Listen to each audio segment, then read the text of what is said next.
Clarity on Fire, a podcast for people who know what they don't want out of their life and career, but aren't sure what they'd rather be doing. In a world where it's easy to exist, but hard to feel alive, we, Kristen and Rachel, two certified life and career coaches, are here to help you cut through the information overload, get unstuck, and focus not just on how you can have a career you're passionate about, but how to create a whole life that feels fulfilling.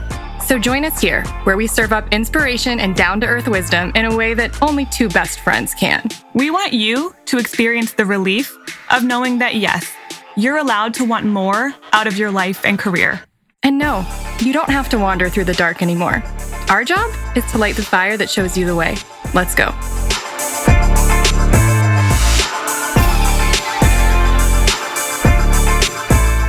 Okay, hi. Hi. Let's get down to business. To defeat the Huns. That's actually kind of funny. I didn't mean to sing I'll Make a Man Out of You during our feminine energy Oh, episode. That's good. I didn't even think about that. It's ironic. Because I'm not here to make a man out of any of you. Men or women or neither No. or both or whatever. No, kind of the opposite. Well, no, not the opposite, but that's not what this is about. But it is making me sad that the new Mulan didn't have that song. It didn't have the music. I know. Yeah, it was pretty cute movie. It was pretty good. well done. It was very good. It's very visually stunning. Yes. Yeah. But I miss music. Yeah, I wanted her love interest to be more of like a front and center piece of the thing, and it wasn't. And so anyway, we don't need to talk about Mulan. This is not a cultural or a Disney rewatch podcast or something like that. I'm sure there are those if you want. Oh, I'm sure. Plenty of them.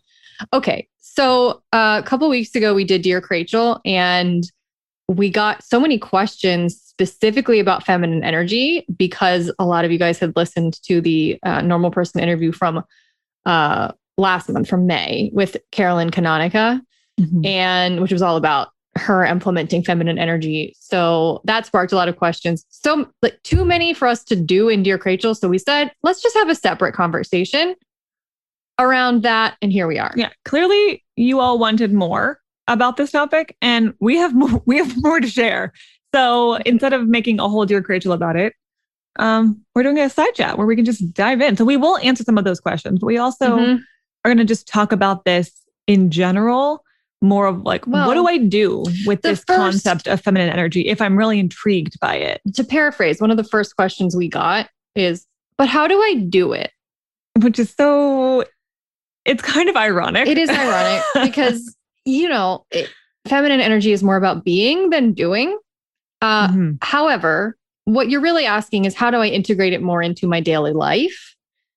How do I treat this as more than a concept and actually behave differently and live differently?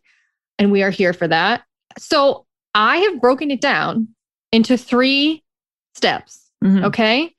Which should be pretty easy for you to implement in theory. It's going to be harder in practice. It's going to be harder in practice because we're so unaccustomed to living from this place. Yes, not because it's hard, but because we are wired or encouraged and programmed differently. Right. Than our nature might intend us to go. The question of how do I do feminine energy is ironic, but I also do understand it because we don't have a lot of great models for people living from feminine energy in a way that feels accessible or realistic to us. So that's why we wanted to break this down and talk about how do you implement this, because nobody's probably ever taught you how to do this. That's not our society. Our society operates very much from that more masculine, go, do, achieve, make it happen kind of a place. And feminine energy is not that. No, but it can actually help you do that. Well, they work very well complementary. Yes. Okay. I'm just going to dive in to the steps, and we're going to give lots of examples and ideas with each step. But all you have to do is remember 3 things, which is not that hard for you to do. Okay. You can even take notes if you want to. Treat this like a free class that you're taking. Mini workshop. It basically is a free class that you're taking right now. Okay. Mm-hmm. Step number 1, create space. Mm-hmm. Okay. This is important. And I'm going to define what space is, but this is important because feminine energy relies on flow and your ability to tap into your intuition and creativity and inspiration. And it requires you to relax. In order to feel it, you really got to activate that parasympathetic nervous system and not be in sympathetic nervous system, which is kind of stressed out, go, go, go, do, Fight or flight, fight or adrenaline. flight. Yeah. Mm-hmm. Which often, especially for those of you who are not super wired in a masculine way, often having to be in a masculine energy all day puts you into stress and fight or flight. It's completely draining because your system isn't supposed to be operating from that quite so often. And it is. Yeah. And so it takes extra time to recover from that. And then you're just going all the time and then crashing and then going and then crashing. And there's no space for your intuition to come in and be heard and be seen because you're so distracted by all of the things. This actually has to be the first step, I think, creating space before any of the others. You can't cram feminine energy into an already over stuffed life. It don't work like that. It doesn't work. So creating space often looks like, first, what am I going to stop doing? Mm-hmm. What am I going to do less of? That was one of the big questions that Carolyn asked herself in her feminine energy experiment, is what she stopped saying yes to extra shifts at work, which she had been doing. Just because, well, why not? Everything's shut down. Yeah. Everything's shut down. It's COVID. What else am I going to do? It's more money. There was all these like, sure. Why not?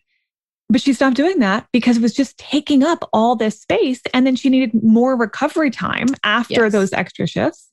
And so when she just said no, all of a sudden, all the space opened up. So it can look like, what am I going to stop doing? That can look like outsourcing.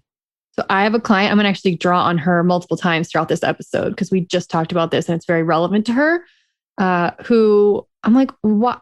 Listen, you can afford to not do all the things that you're doing for yourself right now. So why are you cleaning your own house when you don't really need to be? Why are you, why can't you just get your groceries delivered a little more often? Why are you trying to figure out how to fix your damn washing machine when you could hire the maintenance man to do it? Okay. That's a way of creating space too, is I am doing things that I don't really need to be doing that are absolutely not my zone of genius or enjoyment. And I am choosing to do those things over giving myself more space. Outsourcing is a huge way to do that. If you want more ideas about creating space, I highly recommend you go back and listen to one of our very, I was going to say famous. That's not the right word. A popular episode from, it was actually 2 years ago, June 2019, Honing Your Intuition. It was a side chat. That was 2 years ago? Yep. And I know. And we talked a lot in there about ways that we can create space and reduce noise. And to me, those are kind of one and the same. If we have a really noisy life, like our inbox is constantly flooded and we're getting information overload, that can be a way to create more space. Things that are drawing our energy and taking and sort of demanding our attention. Yeah. Ruthlessly opt out of emails that you don't need. Yeah. I'm not saying go full minimalist, but like applying a little bit of a minimalist lens to your life is a great way to bring in more space. Or an essentialist lens, which is a book that if you haven't heard about essentialism, please go read that book. It's one of our favorites, one of our go-tos. And it is about essentially being a minimalist with your time. So it's a great way of helping you create space by recognizing what's really important. Yes.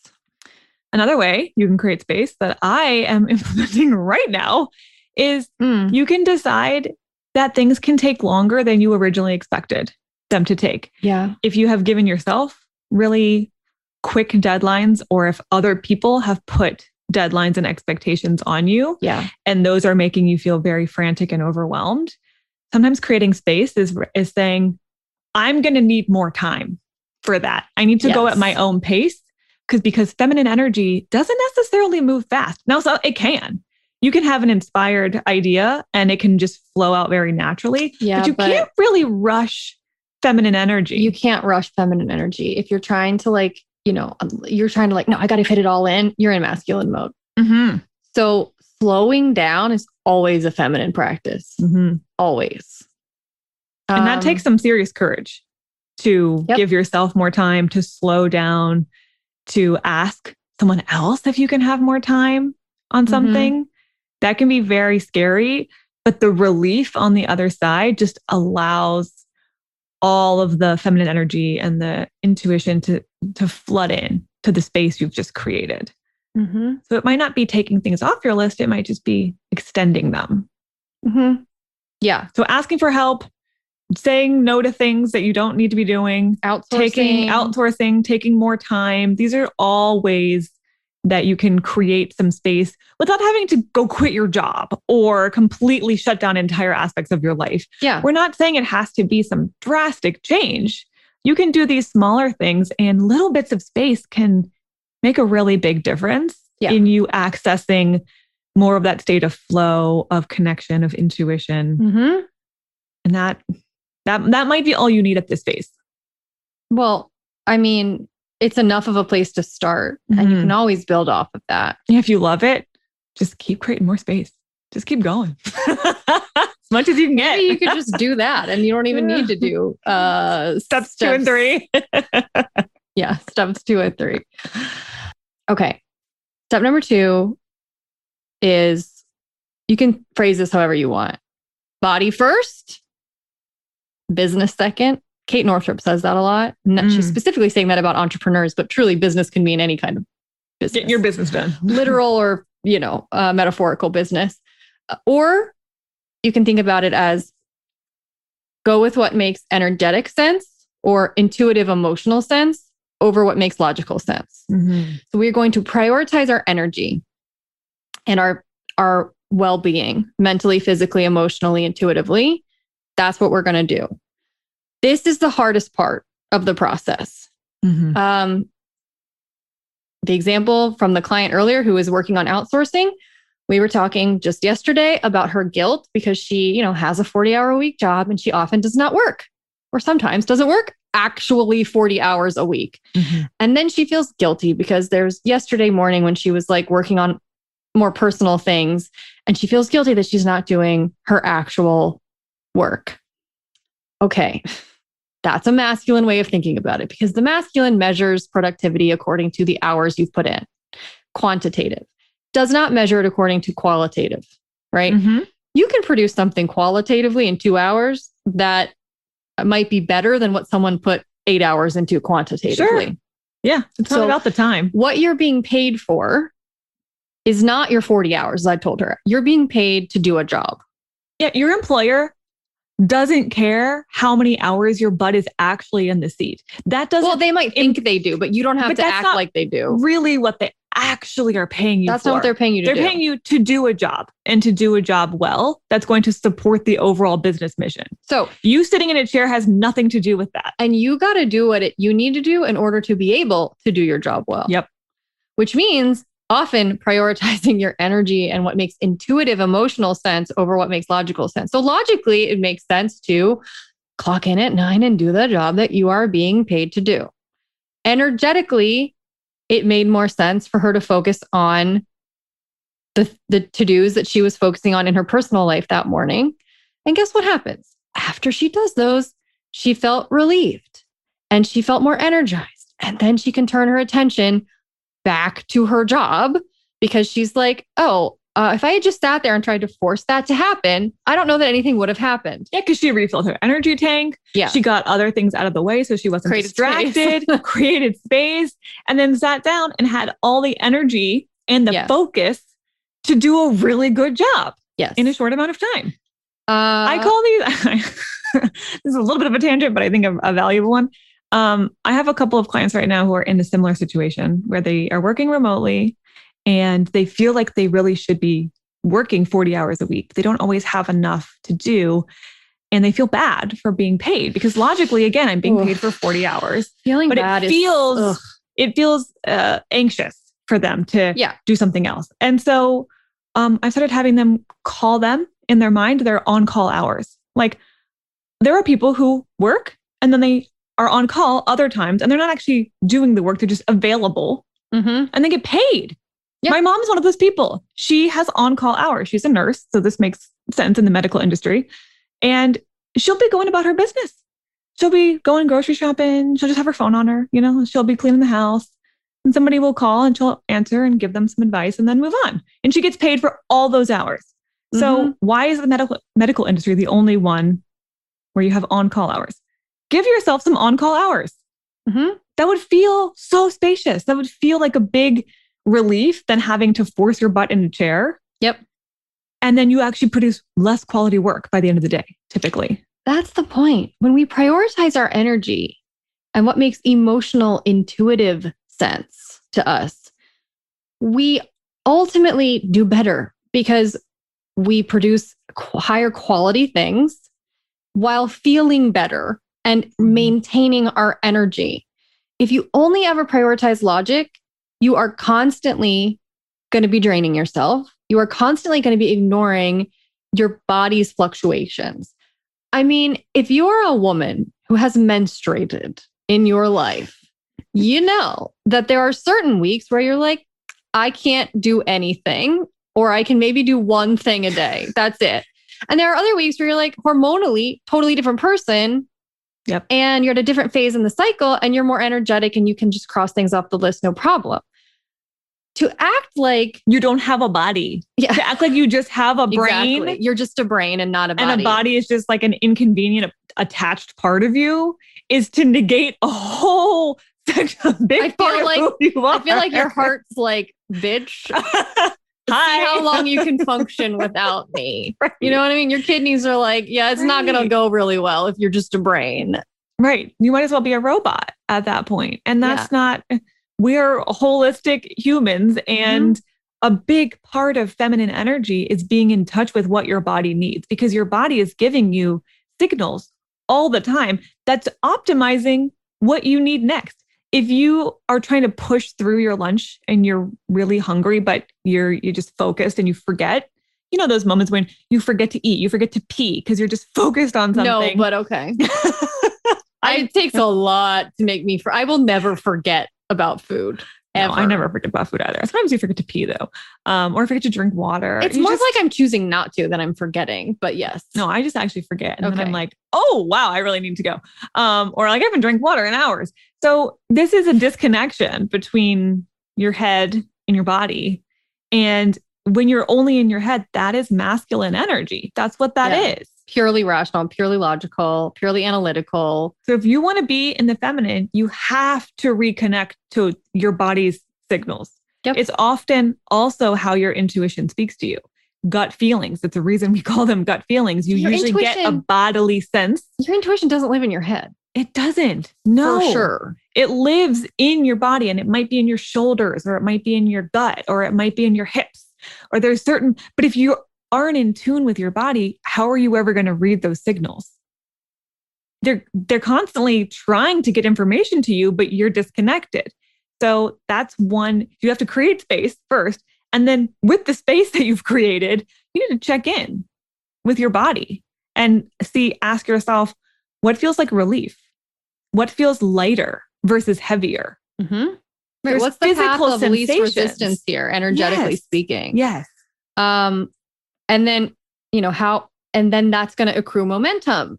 Mm-hmm. So that's leading into the third point, but I just want to, wrap up this point by saying that you're going to have to be okay with the discomfort, breathing through the discomfort of not doing the logical thing, because it's going to induce guilt. It's going to induce discomfort. Maybe judgment from other people too. Yeah. And those are all symptoms of you deciding to break away from this rather patriarchal system that has effed your mind and body. That is the toll that we pay to get to the other side. And you don't have to fix that discomfort. There's nothing wrong with that guilt. You're going to feel it and you're going to pay the price because it's going to be worth it. Mm-hmm. So, if you're like, it doesnnot make sense for me to do yoga right now. Well, nope. It makes an energetic and intuitive, it doesn't make logical sense. No, but that's not the only factor to feeling good or even to creating the ultimate best product for your own business, for whatever you're working on, for your family, for whatever your goals are. Pushing through and just doing the logical thing all the time doesn't actually get you the result that you think you want. It doesn't. Okay. Now, step 3 is you got to trust this process to work. And you got to not blindly trust it. You got to look for evidence that it is working, because you will find it. If you start to do this, you will find evidence that actually it works. This can be a fun step of the process.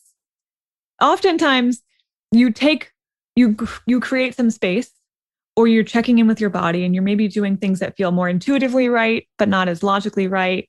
And these funny little things will start to happen. Like you'll get a phone call at the exact right moment when you were thinking about something, or these little signs and synchronicities. You'll just have more energy and you'll be like, oh, great. Guess it's working. Right. Sometimes it's literally just, I feel better, I'm period. Sleeping better. I feel right? Better.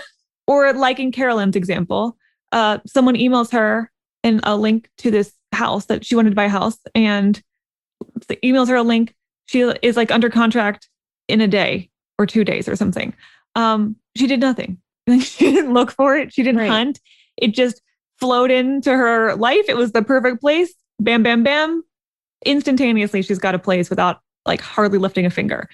Those types of things. So what's going to happen when you've been living from a more masculine energy place is you're going to want to write those off as coincidences, or like, maybe I'm feeling better just because I ate a healthier breakfast this morning. It's not really because I took that extra space for myself. Maybe it's this other, you're going to attribute it to more logical things. Your rational mind is going to try to rationalize. Exactly, because that's what you're used to doing. So we're asking you to get into a different headspace where you start to see those things not as random coincidences or, things that you write off, but as signs that what you're doing is working. And the reason you have to look for evidence is because the masculine energy thing has been so reinforced that it's a natural track in your mind that, just you got a little train in your mind and it's just whirring around that track without effort. If you want to build a new track, you have to reinforce that track. So having to look for evidence that it's working is how we build and reinforce that new track.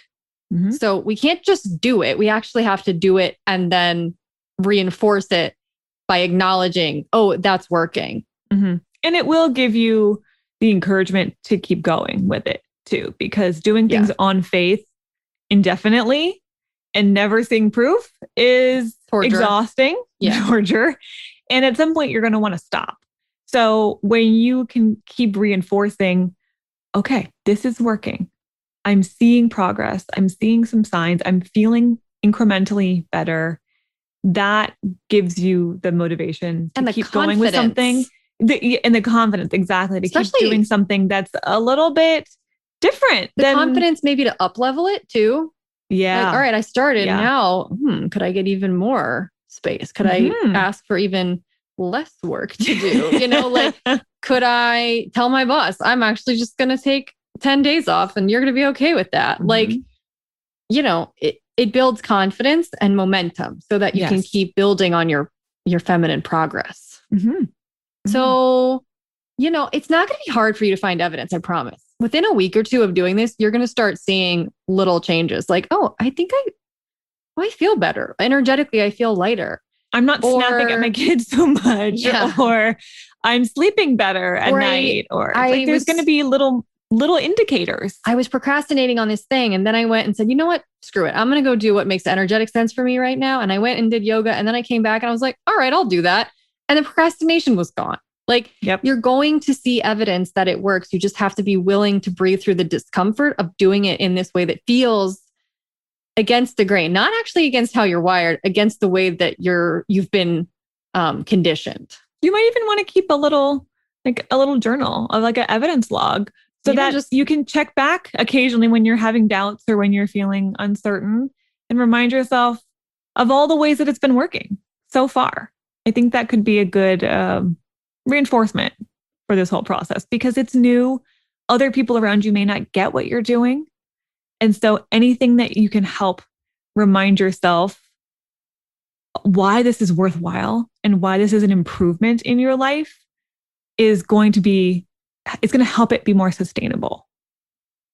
Okay. So with that outline in mind, I want to transition to a couple of the questions that stood out to me from our last Dear Krachel, specifically about feminine energy.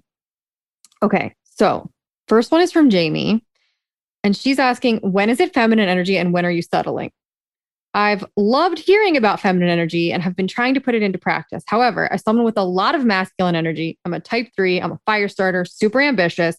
I can't shake the feeling that being passive and receptive is just settling for what others are willing to give me rather than asking for what I want and being proactive about setting and chasing big goals. How do I find the balance? That is getting to the heart of one of the biggest misconceptions about feminine energy, which is that it's less powerful. Or that it's about doing nothing, which neither of those things are true. It is not. It's not about doing nothing. And because it looks less active and it looks more passive on the outside to other people, there's a big assumption that you don't get as good of results. And you are less powerful when you step into feminine energy. I would argue typically the opposite tends to be true. When you hunt something down and you decide, I'm going to start this business and I'm going to get to this level of success and blah, blah, blah. And you hit all those mile markers and you hunt them down and make them happen, you can make a lot happen. What ends up typically happening when you're coming more from feminine energy is you set intentions, you move in the direction of those intentions, but then you let even greater things come to you. Often the result is better than you imagined and then you created with your very, very forced masculine energy. So it can actually be more powerful, but you have to trust it and you have to trust the whole process. And that can be very scary for someone who's been operating more from that action-oriented side of things for your whole life. Okay, this is just not about doing nothing though. Like, I'm just annoyed that that's what you think. I'm sorry, Jamie, but I'm sorry. I'm annoyed. I get why. And it's what it looks like but sometimes. That's not what that's not what it is about. It's a dance. Can you think of it more of a dance?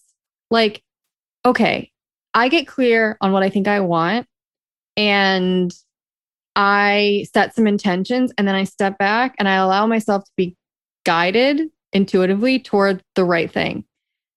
So it's like, and then I'm guided and then there's something else for me to do. And then I do that and then I'm guided again. So it's like masculine, feminine, masculine, feminine. It doesn't have to be all or nothing, but I think that there's probably an impatience and not wanting to be intuitively guided to the next thing. Wanting to be more control of the process. Yes. Right. And worrying that if you're waiting for what comes to you, it's not going to be as good as what you could have done. And I get that if you've never experienced the power of attraction and receptivity, then you don't recognize how sometimes that's better. Yeah. You just assume what you decided you wanted was best. And sometimes you get so surprised. You're like, I wouldn't have even gone for this. Mm-hmm. But when I set that intention and I acted on, again, feminine energy is acting. You are still doing a lot in feminine energy, but you're doing it from a place of intuitive inspiration versus I need to be productive. Mm-hmm. And so if you let the inspiration flow through you to create the results, that ends up often being a better end product. She said, I don't want to settle for what others are willing to give me rather than asking for what I want, being proactive about setting and chasing big goals. You are, okay, you're not asking for what you want. And you're not being proactive and setting goals. It's just, who are we asking it from? If you ask the universe for what you want, that's different than asking other people for what you think you want. If you're proactive about setting big goals and you set intentions for the universe to hear, then then you can actually potentially step back and receive guidance. Mm-hmm. So I think there's this huge misconception about like, oh, I'm not allowed to have goals. Of course you're allowed to have goals, but we're not just going to like blindly chase them as if we know what's best 100% of the time. We're going to go, all right, I think I know what I want. Let me just set that intention. Let me put that out there. Let me put that in my God box, as Tosha Silver would say. Like, write it down, put it in that box. This or something better.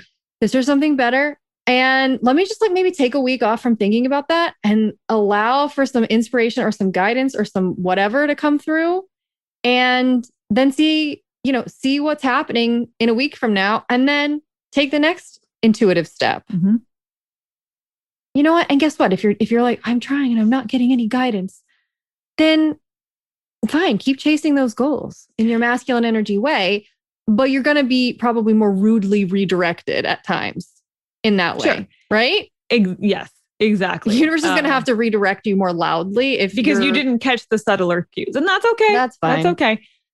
This is leading me to one more misconception that Jamie didn't overtly say, but I feel like was the undertone of her question. It might be someone else's question too, as they're listening, which is, we're not saying feminine energy is better than masculine energy. We're not saying be always in feminine energy, because there is a complementary balance and dance that happens between the two of them. No. We're talking about you having a deficit of feminine energy. Exactly. Most people are so unpracticed in feminine energy that what we're trying to do is just get that up to the same level or more of the well, especially for people who are naturally wired more in a feminine energy way. You should have a bit more on that side of the scale. Yes. You should always have some on each side of the scale, but it doesn't have to be 50-50. But so we're not saying let go of your action oriented. Let go of your goals. Never be proactive. No, that's not this at all. But this is, can we bring some feminine energy into this experience and probably make it a lot easier and smoother and more enjoyable for you in the process and get you likely better results? Mm-hmm. That's it. Can we just infuse some of that? We're not saying let go of all the rest of it. Okay, let me talk about our other two. I got two questions. So here's the other one from Shannon. After hearing about Carolyn's experience, I've been researching more into the characteristics of and how to better balance feminine and masculine energy in my life. I'm considering diving into the experiment as my masculine energy seems pretty dominant. I have a lot of anxiety around not being in control and thoughts of, oh, just let me do it so it gets done right, amongst other things. But I'm wondering, is it common to feel like the energy in one area of your life leans more heavily one way or another? So like work versus romantic versus friendships. And is it more ideal to try and maintain balance in each area or just an overall balance in my life as a whole? I have some thoughts. I don't know if they're going to be the same as your thoughts, but I do think you might need a slightly different balance in different areas of life. I think that's normal. I have a very contradictory answer to this question. Okay, I want to hear it. I think that the feminine way of answering this question is that we treat you like a whole person, not a pie chart. Mm-hmm. Oh, interesting. You know what I'm saying? See, I was thinking the feminine version of that is you kind of flow through different parts of your life differently. And so different things need different things from you, and you have to intuit what that relationship or what that job or what that home life experience requires in that moment. Are we intuiting what it needs, or are we trying to I think it depends on our intention. True. Like, is it because do I need more in my work? Because I think I need more masculine energy in my work, or do you actually want? It depends on, do you want it, or do you think you need it? Comes down to desire. I do. Yes. I think there might be some areas of your life where if you just have a creative project that you just love, and to you, it's fully inspired, it feels like you're just living in feminine energy, and that feels wonderful. And then you like having more, a little bit more hands-on, a little bit more directed, action-oriented in work or in another area of your life. And that's how you end up balancing it. The overall balance might come from different areas. But I have the reverse take too. Is there a one size fits all question for this? No, that's what I'm saying. I don't know that there is. Yeah. But I think, because she's saying, do I try to maintain balance in each individual area, or do I maintain overall balance in my life as a whole? So I would say, I think you got to start with your overall balance and then see, how does that make me feel? And then from that place, is it then easier for me to flow between the different segments of my life and know what each requires from me and what I want to give to each? I think if you're not focusing first on yourself without context, this is why I say energy first. Energy is not super contextual. Like, you take yourself with you wherever you go. Okay. Well, here's another thought. What if that feels really overwhelming to have to balance the whole thing first? What if it feels more?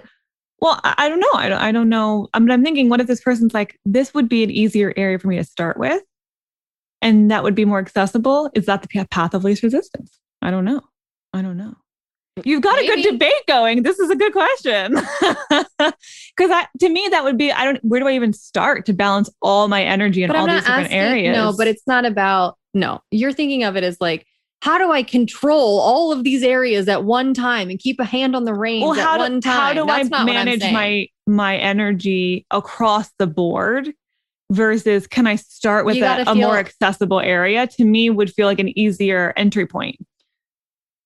I disagree, because I'm like, focus on your energy that day. I'm not talking about as a whole. I'm not talking about how do I sit down and manage all of my energy. I'm talking about you wake up that day and you do what makes an intuitive, emotional, energetic sense to you that day. And that might be about work. It might be about romantic relationships. It might be about friendship, right? If you can get good at that, then you will start to find balance. And you will start to find flow. I like that idea of taking it day by day. And the momentum, maybe even hour by hour. The momentum will grow. And then it might be easier for you to intuit, okay, what do I feel like in this area? What do I feel like in that area? I think we're agreed, though, that the answer is not strive for a balance in every single pie chart area of your life. I think we can agree on that's not really reasonable. And honestly, feminine energy does flow a little control-y. Exactly. Everything has to be 50-50 down the line. Everything has to be perfectly balanced. Things have to be allowed to ebb and flow. And there might be different points in your life where you have more energy for certain things and you have less for other things, and your priorities shift and your energy shifts. And so there isn't a clear-cut answer to this question, I think is what it is. But the answer is not control every area and make it perfectly balanced. Definitely not that. That's a little control-y. That's the opposite of feminine energy, frankly. But I think I like that answer. Let's just take it day by day. How can you infuse more feminine energy into today as a whole, on all the areas of your life that you touch today? And now let's go tomorrow. Now let's take the next day. Now let's zoom out and see, how is that feeling? I like that. That feels manageable. That feels like a good entry point. Also accounts for what it is to typically to be someone who values feminine energy is you are always a bit in flux, literally, with like your menses. How it goes. If you're a woman. Because what you're going to need one week is going to be different than what you might need the next week. And so you might need more masculine energy or be more, have more energy for that one week and then way less the next week. So I don't think that there is ever an answer that is just permanent and doesn't change. That's not how this works. The nature of feminine energy is that it changes. It's in flux. There's flow. It's not static. And so that's why this answer is challenging. Which is why the only thing we can rely on is how we feel. And you can't really know how you're going to feel tomorrow. So you kind of have to focus on how you feel today. And then trust that if you keep doing that, then your tomorrows will be pretty fine and you'll figure it out or you'll intuit it. Shannon, that was more of an answer than you bargained for, probably. Yeah. But I think you got something you can maybe use. I don't know. Was that the last one? That was it. Okay. That's it. I mean, I would love to hear your reactions to this. If you're like that scratched and itch, but it doesn't really do it. I don't know. Do we have to create a whole course on feminine versus masculine energy or something? I think we might at some point. We've thought about it for years. We've actually thought about doing that, but like, don't ask me to do that this year. We got a lot going on this year. I got too much going on. But I'm not saying I'm not into the idea, because I am kind of into the idea. One day. I think it would be really fun and very needed. Mm-hmm. And I just gotta close out by telling you, there's no part of my life that is better when I'm trying to force masculine energy. Mm-hmm. Like, life is easier when I'm going with what makes energetic, intuitive, emotional sense. Like, it feels better. It works better. Yeah. It takes less energy. Usually the results end up being better than you would have even thought. So yeah, it worked. The challenge is continuing to let life play out that way, because the impulse is constantly to come back in, take back off the reins, step back in and want to take control because things are moving too slowly, or you're losing faith, so that's the biggest challenge, frankly. When you let it work, it works. But the challenge is letting it work. Allowing it to happen. We as humans are not as comfortable with this approach to life. So we have to check ourselves more than anything. Mm-hmm.